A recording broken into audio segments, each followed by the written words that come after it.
In her brilliant essay, The Process of Individuation, published in Carl Jung's Man and His Symbols, Marie-Louise von Franz describes active imagination as one of Jung's most important discoveries.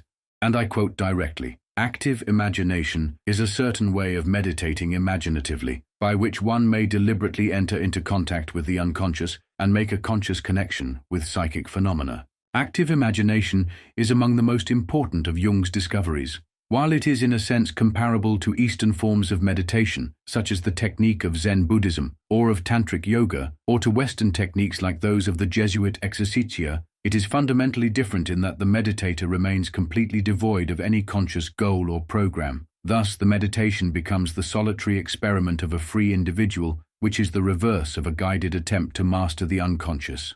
In most religious systems, you have an allusion to a kind of divine center from which everything, all order and all organization stems.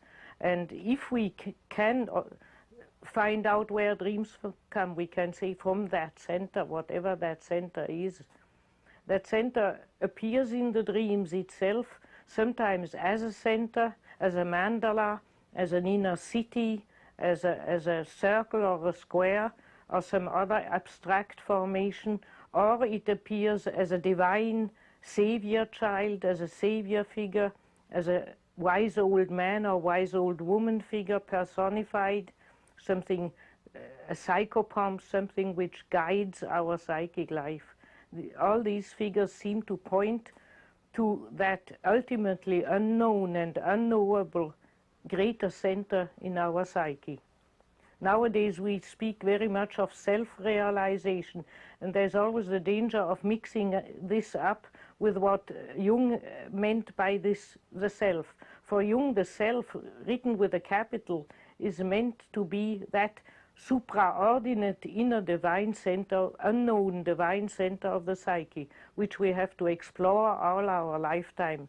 Nobody knows what the self in him is and wants from him. We need the dreams. We can say the dreams are the letters of the self, which the self writes us every night, telling us, do a bit more of that, or do a bit less of that, or go ahead to the left, or go ahead to the right.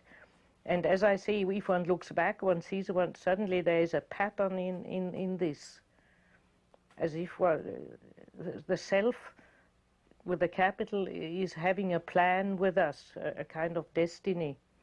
While what in general psychological literature is meant by self-realization is more building up a strong ego consciousness. That is also something important, especially in the first half of life, but it's nothing to do with the adventure of encountering the self within one.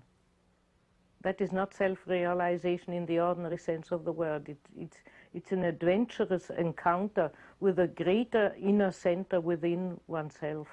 There seems to be a secret organization, and the center of that organization is what the mystics would call the divine spark in the psyche, or the God image in the human psyche. The Western mystics, the Buddhists would call it the Buddha mind in us.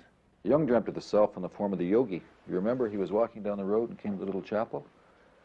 There were no crucifixes or statues, just the flower arrangement. And Jung saw the yogi sitting in front of the altar. The yogi was in a state of deep meditation. Jung realized with a shock that this was the yogin who was imagining him, and that in the trance he was in a kind of active imagination, imagining the life of Jung, dreaming him, and that when the yogin would wake up, he, Jung, would no longer exist. He, the ordinary Professor Jung, was the dream of that greater inner figure. That reminds me of the dream of Chang Tzu. He dreamt that he was a butterfly, and now he's puzzling all the time. Is he a man who dreamt that he was a butterfly, or is he a butterfly who dreamt that he was a man? That is very true. We cannot figure that out. A butterfly is a symbol of the soul. Are we the dream of the self, or is the self our dream? We don't know. Hermes Trismegistus said in one active imagination to an alchemist, I am the friend of whoever is lonely. The unconscious doesn't speak to you when you are with people. Your attention goes to the people. Mm-hmm.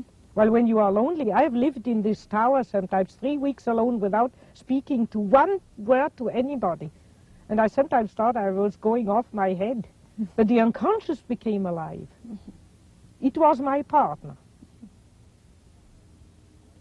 And that's why you have to be lonely, so that the unconscious becomes stronger.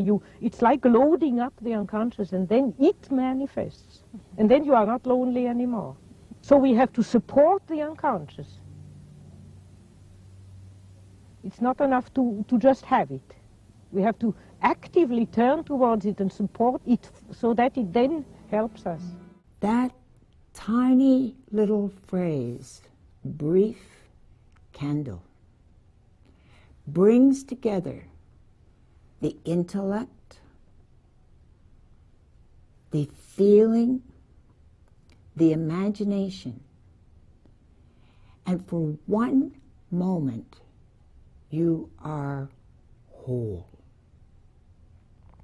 That Jung says that without the archetypal image, there is no healing, because the harmonic is in the totality of the symbol that can bring you into a wholeness that acts as a tuning fork for where you are going to go next.